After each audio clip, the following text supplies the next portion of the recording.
Class आज का जो हमारा टॉपिक है वो है Manchester comes to India.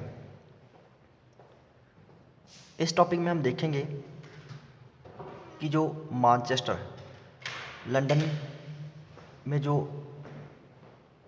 Manufacturing goods थी वो इंडिया में कैसे आई और उन्होंने गुड्स ने इंडिया में कैसे इम्पैक्ट किया। इन 1772 Henry Patullo, a company official, had said that the demand for Indian textile could never reduce since no other country produced same quality।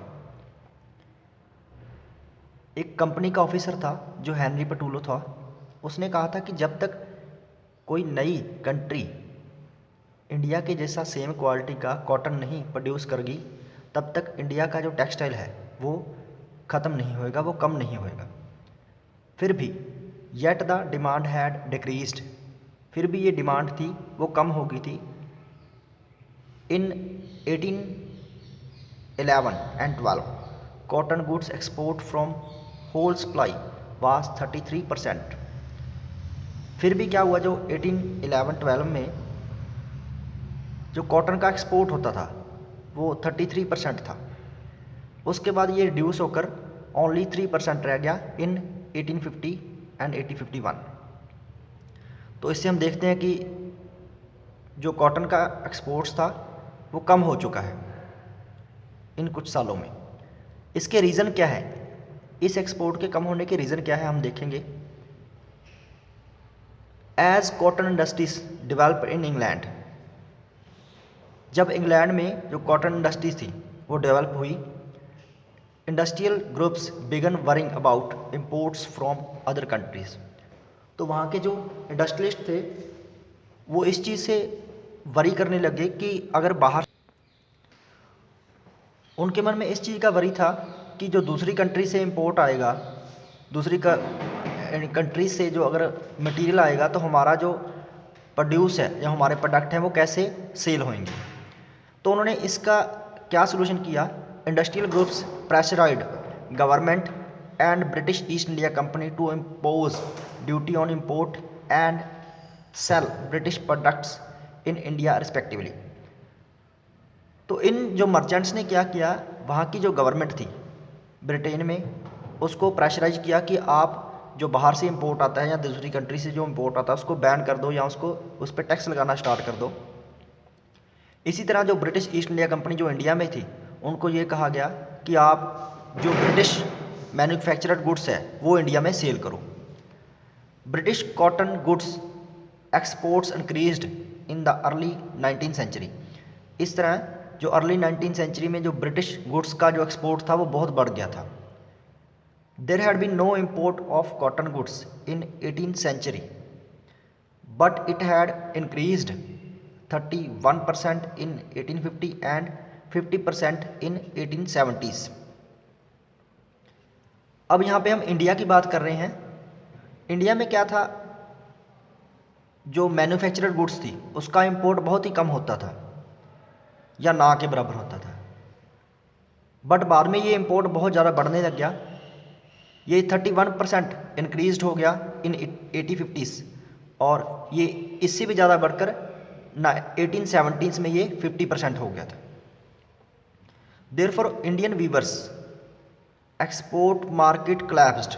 अब देखो जो इंडियन वीवर्स थे जो कॉटन का एक्सपोर्ट कर रहे थे उनकी जो मार्केट थी वो बिल्कुल क्लैश या कोलैप्स्ड हो चुकी थी, ख़त्म हो चुकी थी।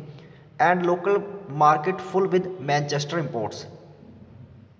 तो इसी तरह वहाँ पे मैनचेस्टर में जो मैन्युफैक्चरिंग गुड्स बनती थी या मैन्युफैक्चरिंग होती थी वो जो गुड्स हैं वो ब्रिटिश ईस्ट इंडिया कंपनी यहाँ पे इंडिया में सेल करने लगी और उनकी जो लोकल मार्केट है वो उस गुड्स के कारण ही फिल हो गई। मीन्स जो लोकल जो ट्रेड था वो ख़त्म होता जा रहा था। Indian weaver could not compete with machine made lower cost goods of Manchester. अब देखो मैनचेस्टर में जो गुड्स प्रोड्यूस हो रही थी वो मशीन से हो रही थी और उसकी कॉस्ट भी लो थी। इस कारण जो इंडियन वीवर थे उसको compete नहीं कर पा रहे थे, उन गुड्स को वो compete नहीं कर पा रहे थे। Weavers also faced a problem of supply of raw cotton.